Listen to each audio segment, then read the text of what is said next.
Good evening, everyone. Welcome to the News Today edition of 21st of January, wherein we pick up all important news for the day and explain it to you from the examination perspective. So let's look at the important news which we are to cover today. First, here is emergence of Neo-Royalism, which is challenging the institutionalized international order. A very important news, a context with respect to the global geopolitical changes happening.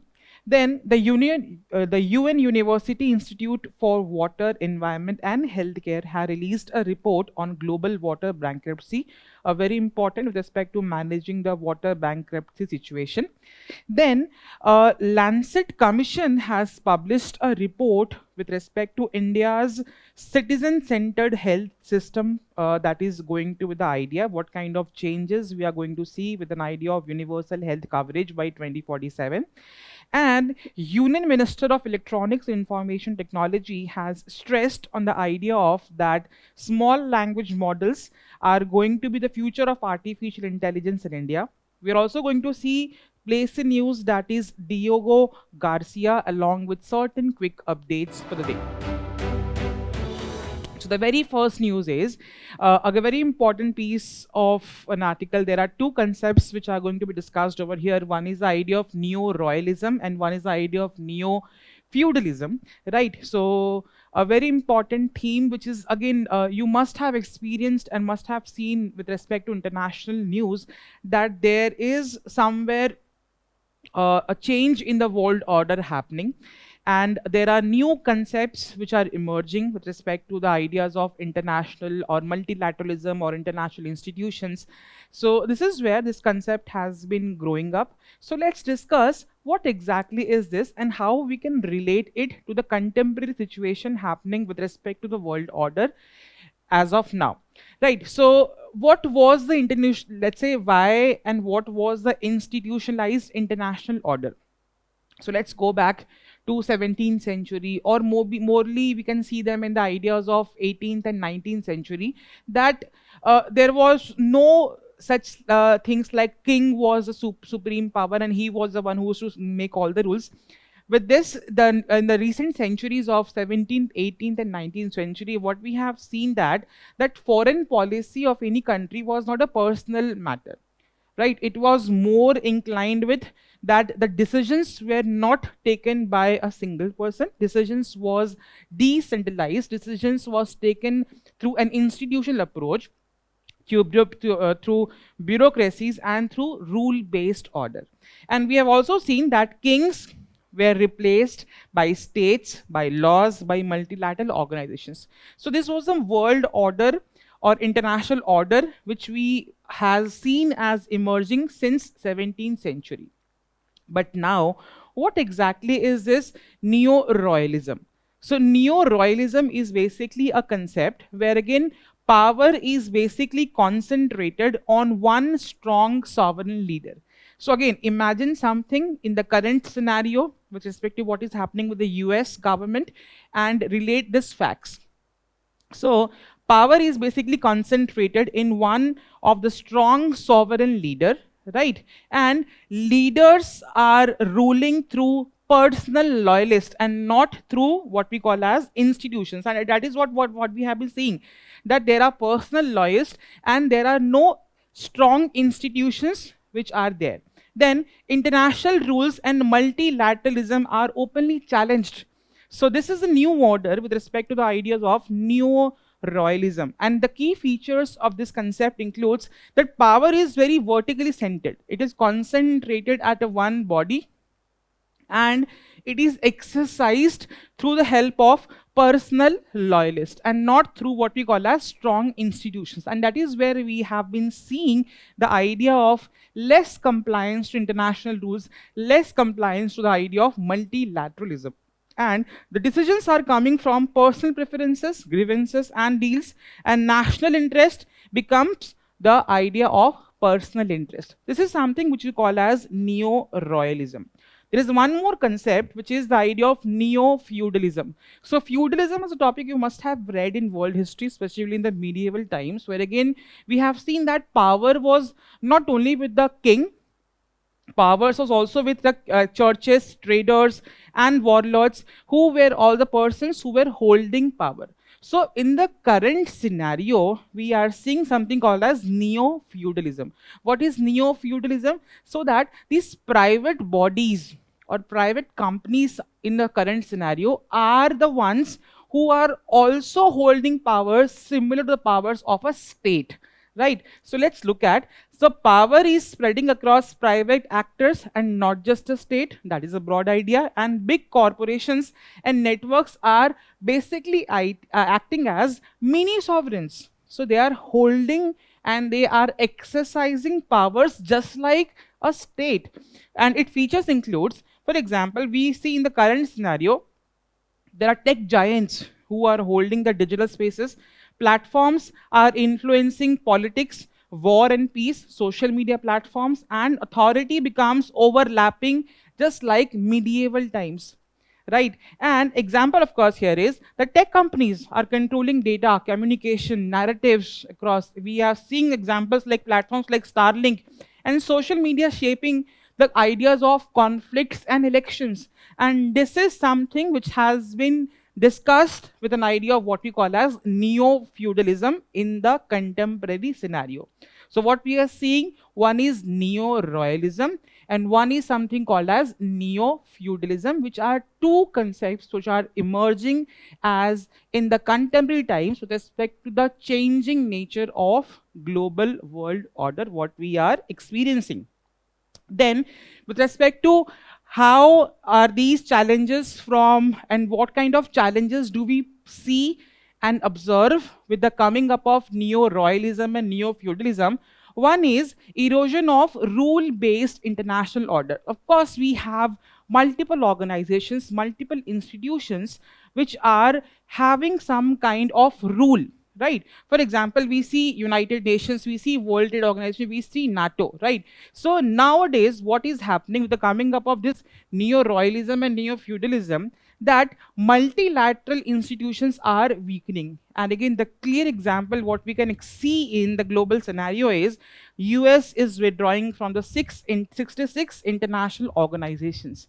And it also tells that leaders are basically prioritizing personal authority over global rules. This is something what we're experiencing. Then, weaponization of economic tools. Again, a very important thing which you must have experienced with respect to the tariff wars going on, tariff imposition going on, and with respect to the US tariff imposition on India, is a clear example that how these economic tools are used as weaponization against countries. For example, tariffs, sanctions, market taxes are used as pressure tools, which we have seen recently, and economics become a weapon, not a medium of cooperation between two countries. And this is threatening the idea of global supply chain and economic stability. Then, what other challenges it possesses is weakening of state institutions. We also seeing that there is a lose of, or maybe the institution of bureaucracy is losing its relevance and autonomy. Experts, legislatures are sidelined, right? Which what we have experiencing in the context of US, and decisions are made by individual leaders and not the systems, right? That is the current scenario.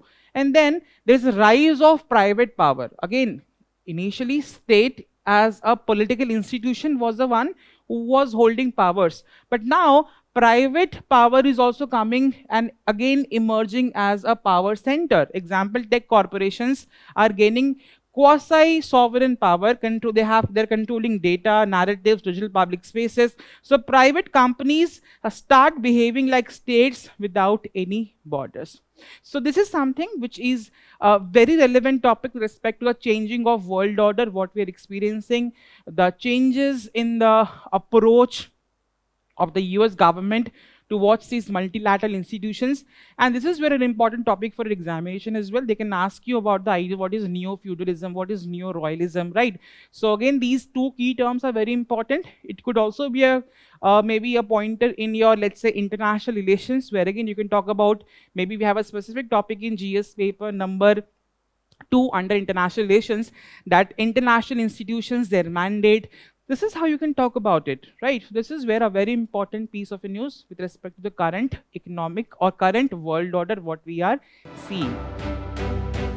The next news is the UN University Institute of Water, Environment and Health has released a report on global water bankruptcy. So bankruptcy is a term which we have seen in economic terms, but now we are seeing from a environmental context with respect to water bankruptcy. Till now, what we have seen or what we must have felt is water stress, water scarcity. But what exactly is this water bankruptcy? So let's discuss what this institution has talked about. That it tells that the water scarcity is happening at a level which is not going to be replaced, right? That is the broad idea, because I think in our lower classes what we have studied is water cycle, that water is naturally recycling itself. But what if I say that some of the water resources are depleted and they cannot be replaced or renewed in the long term, and that is something with an idea of water bankruptcy, right? So spreading water or spending water faster than the nature can refill it year after year is leading cause for what we call as water bankruptcy. So it is basically a persistent post-crisis condition of human water system.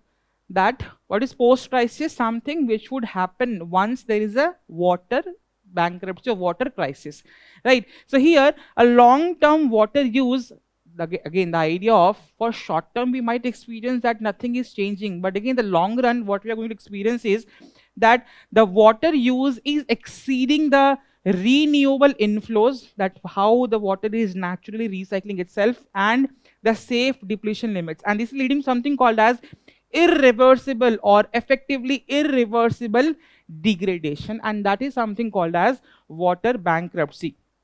Because we have used rivers, lakes, aquifers, wetlands, soils, glaciers so much that full recovery of this depleted resources are really or realistically not possible.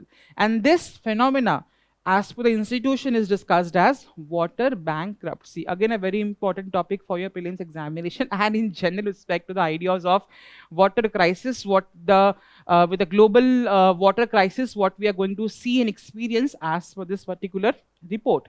Then it also tells that there are different forms of water stress, water crisis, and how exactly the water bankruptcy is different from water stress and water crisis.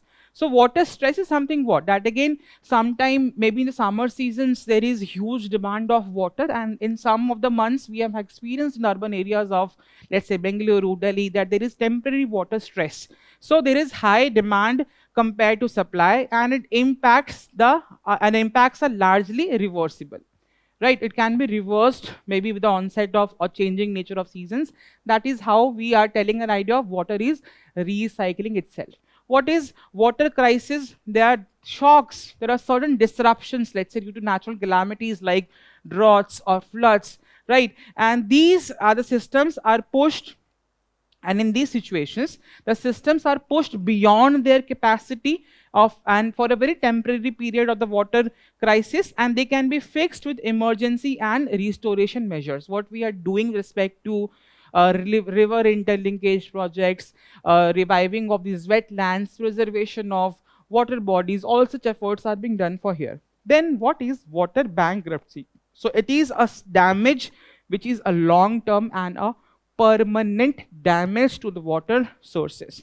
Even strong policies are not going to restore this idea of permanently depleting of these water resources, and that's why water stress and water crisis these two are very temporary situations, but this is something which is very permanent and a very important matter for global concern, which this report has highlighted. Then what are the factors which are leading to this water bankruptcy situation? Let's discuss. And again, very common problems you must have seen. That one is a very slow onset of depletion. That again, it is something which we are not going to experience in the very short term. maybe short term, maybe many times you see the Niti Aayog report which is talking about the groundwater, let's say water depletion, right, and the scarcity of water resources. But in the long run, it is going to be something, let's say, converted to a form of water bankruptcy. So again, initially it is a very slow process, but in the long run, it is going to take up the shape of water bankruptcy. So continuous overuse in surface and groundwater, and again, storage and water quality are slowly declining, what we are experiencing. Early warning signs are ignored. The reports, the think tanks which are telling the reports like this, they are telling us in a very explicit and clear manner that again we are going to experience this, but again there has to be a global consensus that how exactly we are going to come together and solve these emerging crisis of water bankruptcy. So by the time action is going to be taken, it is going to be irreversible. So that is one major factor which is linked to water bankruptcy. Then infrastructure driven overshoot. Many times you see large dams, water linkage, river linkage, water transfers are allowing for rapid expansion. They give some time of, let's say, short term results we are experiencing, but again in the long run it is going to come up in the form of water bankruptcy. So water use is growing beyond the sustainable limits, and that is why we are going for large dams, water transfers, but in short term gains are hiding the long term losses due to this situation. And then we have ecological liquidation. We are seeing wetlands, floodplains, forests, soils, they are all degraded. They are all overused, let's say, exploited, right? And they are degraded or converted into some other, let's say, a different thing. So this is boosting short-term productivity for a short-term period is good, but it is destroying the long-term water storage, filtration, and buffering capacity of all of these sources. Then with respect to climate amplified overshoot, we are experiencing climate change. Climate change is also impacting this idea of water bankruptcy. How? Let's see. Because we are seeing that again the reliable water supplies is again getting distorted due to climate change, because we are seeing a variability in the patterns of monsoon, in the matters of drought, floods happening. There are areas where again it is hardly, and it is hitting hardest in already overexploited systems. So this is where are the prominent reasons which we can think of which are leading to something called as water bankruptcy. I'll tell you through an image that how balance is getting done. So if you look at this image, that this tells ki in terms of supply and income of water, let's say compare it, because bankruptcy is economic term, so let's look at from economic perspective. If this is an inflow of things and the red one is outflow of things, this is something which we can picturize as a model of water bankruptcy, where again insolve basically means water income is less than water expenses, and irreversibility basically means irreparable natural capacity damages. So the green ones basically tell they are the ones who are checking account to check about the water resources. Example, surface water systems, aquifer, soil moisture is there. Then we are something called as, let's say, surface water systems, all of those. Then again, the yellow ones are the saving out, where the water is getting stored, glaciers, aquifers, right?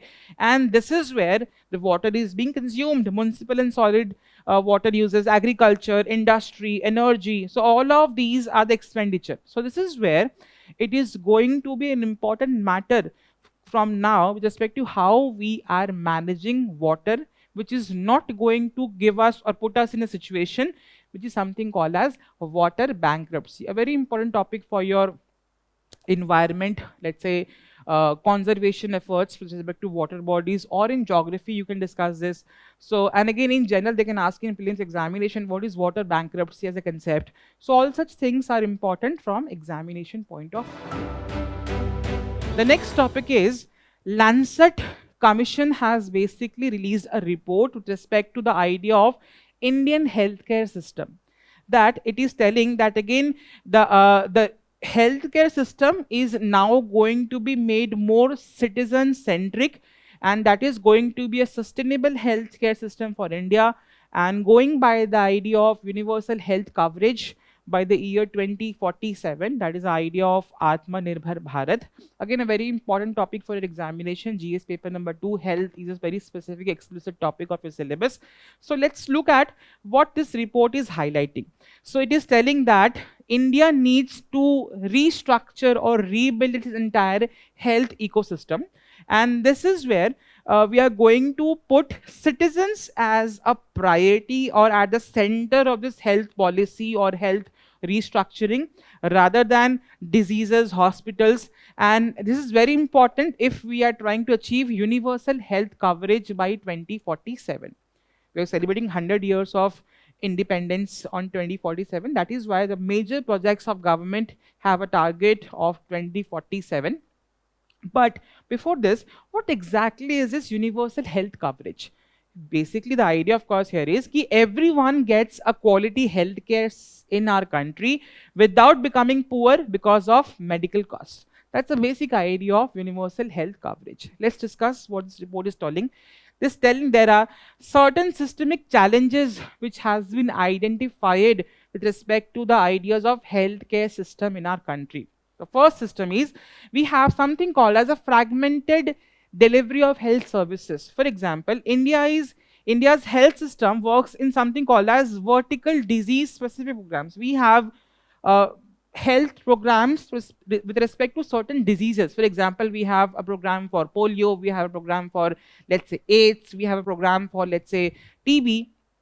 But are these all programs integrated to each other?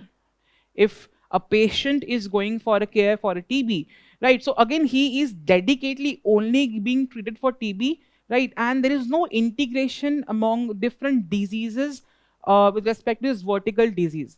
But again, the idea, of course, of this vertical disease specific programs was that there are some diseases which are very much vulnerable to the people, and for that we required this kind of an approach. But now, as the incidences of these diseases are getting reduced, now it's time for better integration.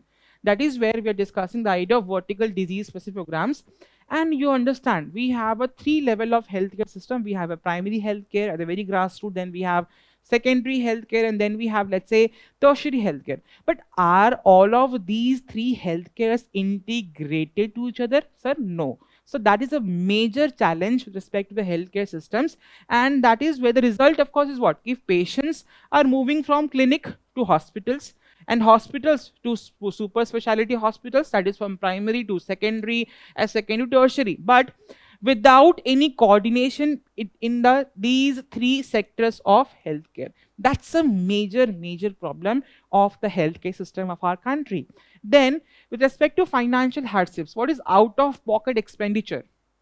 Let's say, if I unfortunately, let's say, get some kind of a health or in a health condition or health emergency condition, I am, let's say, the amount of money which I am spending on the betterment of my health is something called as out-of-pocket expenditure, because many things are not covered in insurance, right? So in India, out-of-pocket expenditure on healthcare sectors is very high. Although the last year's economic survey has highlighted that it is on a decreasing trend, but still more needs to be done on this particular idea, and that's why the Lancet report has highlighted. Again, we have Ayushman Bharat scheme, again a insurance scheme, but in spite of having insurance schemes, again, you must have experienced this also, insurance schemes in our country are basically covering inpatient hospitalization. What is inpatient hospitalization? If you get admitted for 1 day, 2 day or 3 day, then only insurance is being provided to you. But for outpatients, let's say if I am having a fever, I'm going to visit a doctor. So is my fees covered in the insurance process? No. Right? And is my basic blood test covered under the insurance? No. Are medicines which I am buying covered in insurance? No. So that is where out-of-pocket expenditure comes into reality, even if certain support is provided by the government. And that is something which we need to work upon as per the report. So outpatient care, medicines, diagnosis cost. So this is basically, again, a very important segment which you need to understand with respect to the idea of poverty. One of the reasons is this medical financial loss.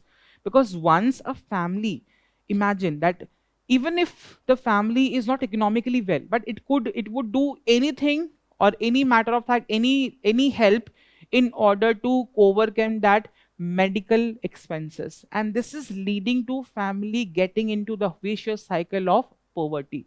So that is something which we need to work upon as per the Lancet report. Then, with respect to quality variations, there is something called as no-do gap. What exactly is this? So, doctors know basically the protocols of how diagnosis is going to be happen, but some or the other manner, what we are also experiencing, again, the report tells that there are doctors who know procedures which is appropriate for a diagnosis of a disease, but in spite of them, they're writing multiple tests. They're telling, let's say, patients to go for multiple, let's say, tests or scans. That is again leading to a situation called as no do gap, and that is where quality variation in the healthcare sector comes up. So this is leading to something called as low value care and poor health outcomes. Then something called as epidemiological transitions. Again, India is facing dual burden of diseases. Again, we are fighting certain diseases which I discussed. But now there is an emerging trend. Again, we have discussed multiple times. The World Health Organization has talked about an idea of emergence of non-communicable diseases like obesity, diabetes, hypertension. So these are the emerging nature of diseases which our healthcare sector is not maybe equipped enough to tackle those emerging incidences of non-communicable diseases. So again, there are rising diseases which I discussed, and there are continued infectious diseases, communicable diseases which I discussed. So this is a dual burden situation. This is emerging, this is already there. So this is a system. The system is not designed to manage any long-term chronic areas. So these are the prominent challenges in the current healthcare sector as per this Lancet report.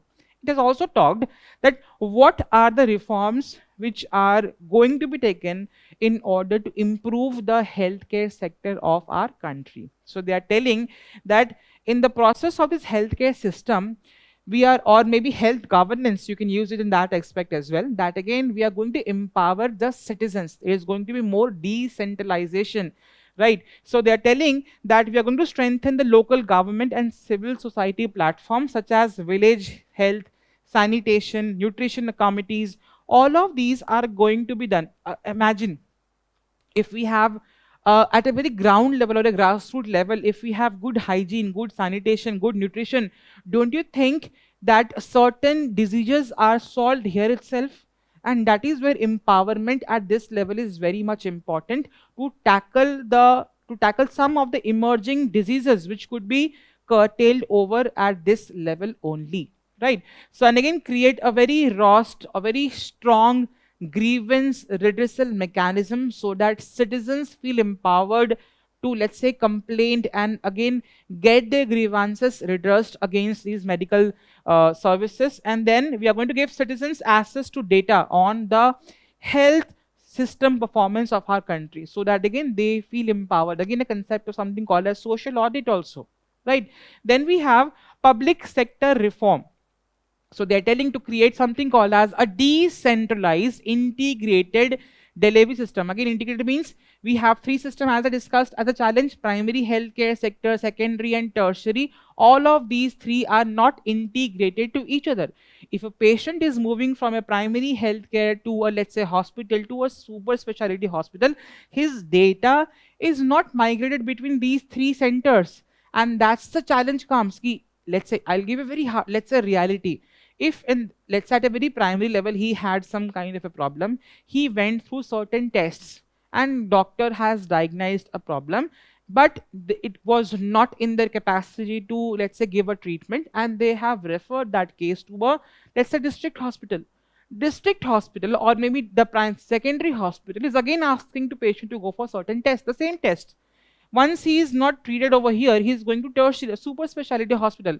Again, same problem. Again, know-how concept. What? There are many hospitals which are telling that we are not going to maybe let's say take reports of any other labs. We are only going to let's say see the reports of our own hospitals, and this is where out of pocket expenditure starts. If all three gets integrated, don't you think this problem of multiple tests of same thing multiple times is going to be solved? And that is something which is discussed over here. So we are going to have strong modernized primary networks. Firstly, very important, the base, the very area where again the first hand experience of people or citizens towards health services of the government or in general is the primary healthcare centers. They need to be super strong.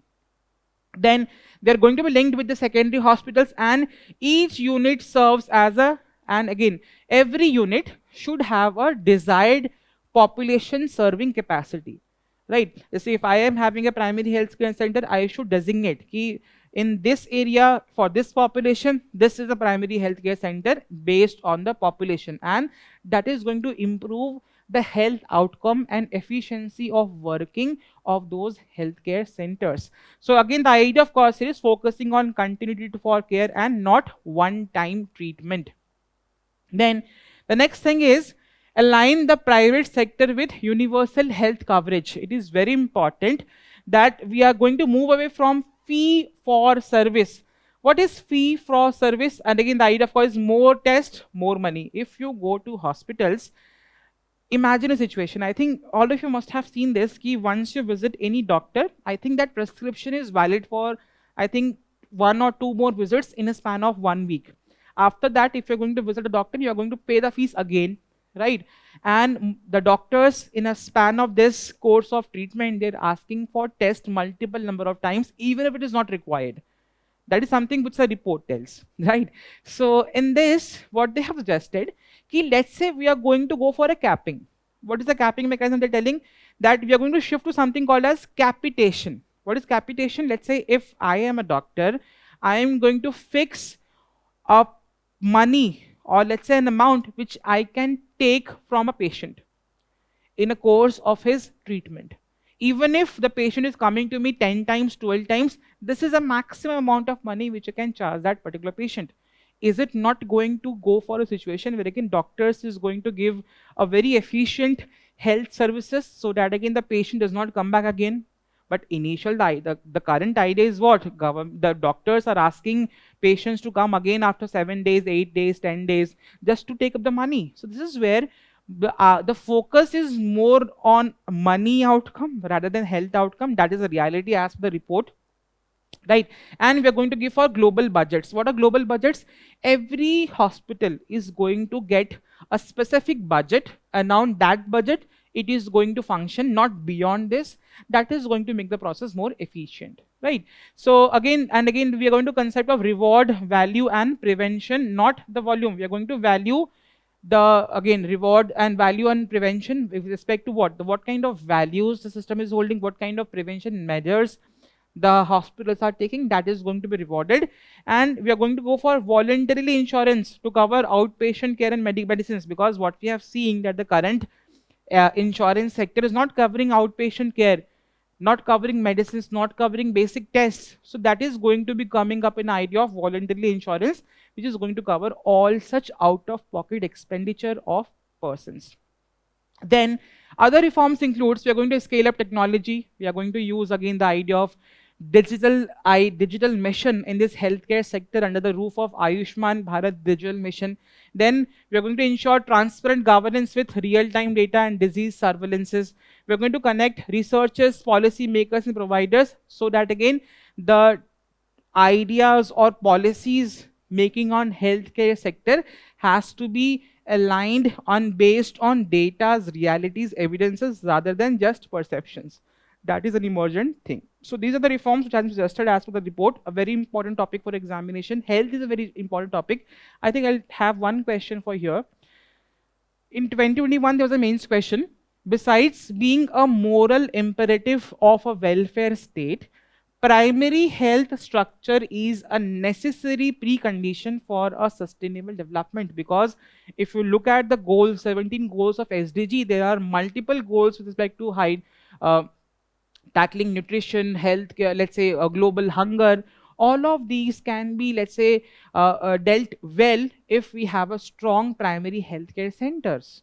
That is where this report, the ideas of maybe how integration is required, all such things could be used in these kind of questions, right? That is the idea, of course, of showing this question was ki you need to be aware ki what kind of questions could be asked from the topics of, let's say, health, right? So that you have a clarity that what questions are being asked by UPSC and how I need to align my current affairs in those answers. The next topic is small language models as future of artificial intelligence. Recently, our Honorable Union Minister of Ministry of Electronics and Information Technology has given an idea that again, with respect to artificial intelligence, the small language models, and again we have the large language models. So the small language models are going to be the future of artificial intelligence in India. So let's discuss what exactly firstly is small language models. Again, a very important topic for your GS paper number 3 under science and tech. We have a specific topic of artificial intelligence in this. So small language models are basically, if you in very layman terms may, if you understand, a very mini version of the big, let's say, AI platforms what you are experiencing. Example, GPT is a LLM, but for a SLM, small language model, we have different platforms. Example, Llama, we have Mistral, we have Gemma, we have Granite. All of these are examples of small language models. So basically, they are a compact AI system which are not built on very complex, but on a very simple neural network architecture. In a very layman terms, what I'm going to tell that they can generate and understand and they can work like just like large language model platforms. काम वैसे ही करेंगे, but again, what is the advantage with them is that the parameters which they are using for, let's say, giving a result is less as compared to large language models. For example, here there are only maybe several 2 million to 30 billion parameters under consideration, but here it is hundreds and billions and even, let's say, trillions of parameters which are considered. But in reality, if you look at the artificial intelligence at a global level, 95% of AI work is globally handled by these small language models. So that is where the minister or the union minister has discussed an idea that small language models is going to be the future of artificial intelligence in India. Let's say how and why they're preferred over this LLM. Let's discuss one by one. So they are very or maybe cheaper in comparison to large language models in terms of their building, because small models of course require less computation and power, right? And if less computation power, it is going to reduce the cost of companies and governments.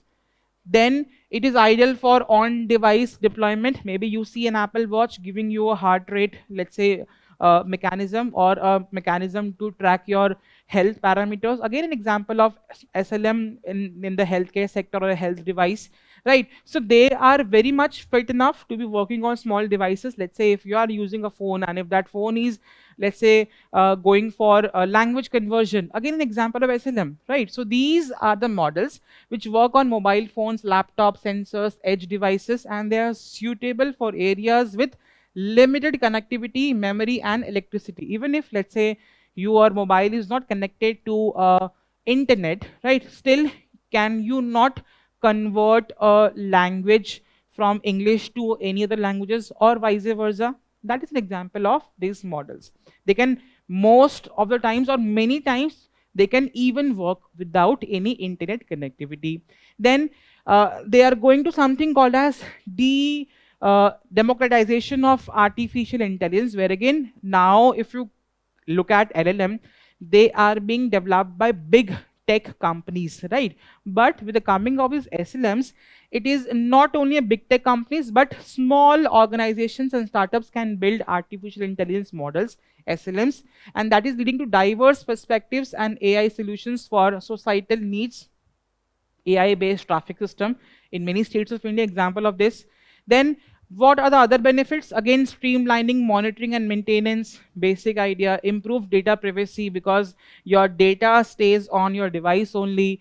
then lower infrastructure needs, as I discussed, then deeper expertise and domain specific task which is required for LLM is not required over here, and there is a lower latency and a faster response. So these are the few advantages of SLMs, and that is why it has been discussed as the future of artificial intelligence in India.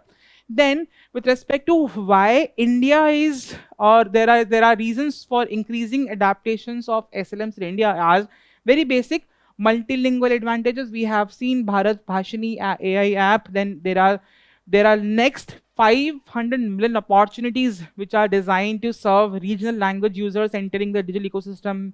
Edge ready performance is already there because they can run on basic devices, as I discussed. They can work offline, they can ensure data privacy. Then it is task focused efficiency. SLMs can be task focused. For example, we have purpose driven expertise, as discussed in Apple Watch or any device. Then rapid market growth, global SLM market is increasing. Then a right sized AI, where again Indian firms prefer SLM for their precision, their adaptability, and a practical deployment of it. So these are the advantages and reasons why India is that the minister or the union minister is telling that again why these SLMs are the futures of AI in India. Then what are the limitations of these SLMs? Of course, LLMs of course are very stronger, but what kind of limitations they hold with respect to LLMs is less accuracy. But of course, the parameters of considerations are less. So of course, they are generally more, let's say LLMs are more accurate and versatile, and LLMs can handle very complex tasks in a better manner, which cannot be handled by SLMs. Then again, they have very narrow scope.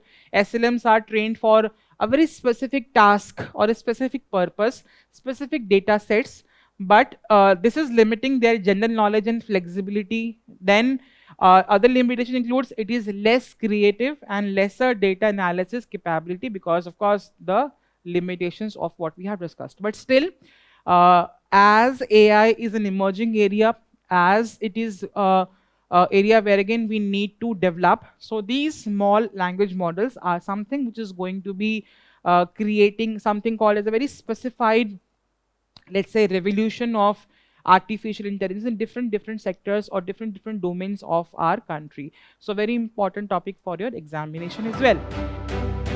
Moving on to the place in news, that is Diego Garcia. Again, the US president has criticized. There's an area here, maybe if you look at, this is the Indian Ocean, this is India, this is, let's say, Africa. So this is where we have an archipelago, and this is Diego Garcia. So UK government has given the sovereign powers of this island to Mauritius, and this island was a joint military base of US and UK. So that is why Mr. President of US has criticized the UK government's move to give sovereign powers of this area to Mauritius. So again, a very important spot in your map, and again in news, so a very important spot for your examination as well. So look at basic facts where again they are located. This is a coral atoll in central Indian Ocean and in the Chagos archipelago, and again administration is governed by British Indian Ocean Territory since 1965, and as per the 2025 agreement, UK and Mauritius is recognized as the sovereign over this island, and again UK is going to get a lease. What is a lease? This land belongs to now Mauritius, sovereign powers is with Mauritius, but again UK has taken a lease of 19 years. It has rented that area. So again the exercises and the military base is going to be here, but again the idea of giving sovereign powers to Mauritius, that was being criticized by the US government president. So it is a very strategic post for both US and UK military base. So that is why very important for you as well and for us as well, given the geopolitical location it is located. So right, so very important place, please locate for your examination. The next, we're going to give quick updates today. So the very first news is Prevention of Corruption Act of 1988. So recently Supreme Court of India has given a rule that if any central government employee is again coming under the domain of Prevention of Corruption Act than if that central government employee is being handled by a state police or state anti-corruption boards. Then they are not, the state police or state corruption boards are not going to take approval of Central Bureau of Investigation before investigating under for of those central government employees, which was earlier required. So that has been a recent move, right? So no prior approval of CBI is required, and it reinforces state investigative powers and avoids what we call as jurisdictional hurdles. The RP, again, very important piece of act or a law with respect to fighting corruption in our country. So it is main anti-corruption law for public servants. It is covering bribery, criminal misconduct, misappropriation, and disproportionate assets. Very important topic for the examination, also in the topic of governance. The next topic is one station, one product. Again, it is a scheme which was launched in the year 2022 by Ministry of Railways. They're basically telling that, again, every station, of course, will cater to an area, and that area must have some indigenous or local products which are going to be displayed, which are going to be sold in these specific one stations in order to promote indigenous craft industry of our country. So tribal artifacts, handlooms, handicrafts, wood carving, chicken curry, zari, zardori, all of these processed foods, all of these are there under this one station, one product. It was in news. Why? Because Indian Railways program is, again, this has expanded to 2000 plus stations, and 1.32 lakh artisans are empowered as of January 2026. And this is, again, can be linked to vocal for local idea of Atmanirbhar Bharat. The next topic is steel slag. So whenever, if you have read in geography or in environment, maybe that the waste which is generated in the manufacturing of steel, a solid waste is called as a steel slag. So they are telling that, again, how this waste could be utilized. So steel slag has certain kind of properties which could be used for construction of roads. So recently, the Ministry of Science and Technology has recommended steel slag based technology for sustainable road construction, specifically in hill areas, because of the quality of the steel slag. And a board under Ministry of Science and Tech, that is Technology Development Board, has signed an agreement for commercial rollout of EcoFix. What is EcoFix? Basically to address the problem of potholes, right? So pothole repair mix is developed by CSIR under Central Road Research Institute. So that is why it was in news. Steel slag, again, very important topic for an examination from geography. What it is? A solid waste from steel making industries. It consists of oxides of calcium, iron, silicon, and magnesium. Its properties includes high strength, durability, corrosion resistance, and it is used for road construction, construction of material and concrete and cement. That is why it was in news. The next topic is Orobanash aegyptiaca. Again, it is a parasite weed which is, let's say, harming the mustard crop of our country. So basically, this is a threat or a serious infestation in India's mustard crop.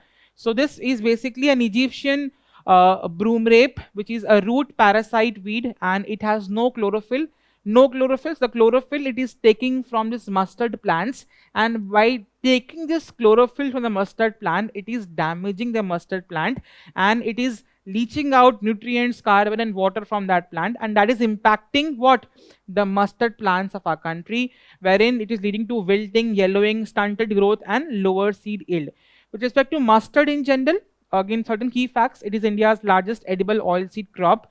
It is sowing basically in the mid-late October. Largest producing is Rajasthan as a state, and it also, there are other basic pests which are making it vulnerable.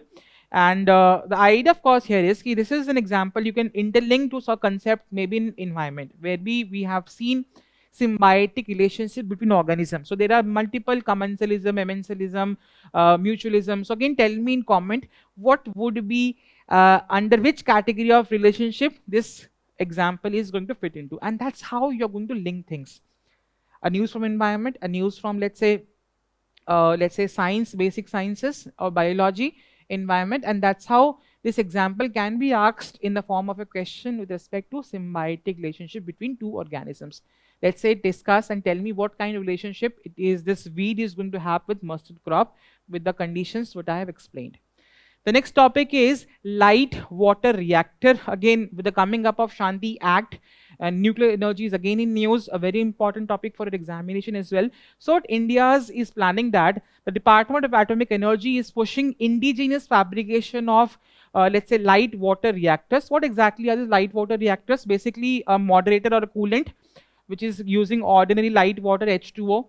So the global share with respect to the light water reactor and the nuclear capacity is 85% plus of civil nuclear capacity is, or the generation is happening through this light water reactors. How exactly it is happening? In a nuclear reactor, let's say uranium is a fission of uranium is happening.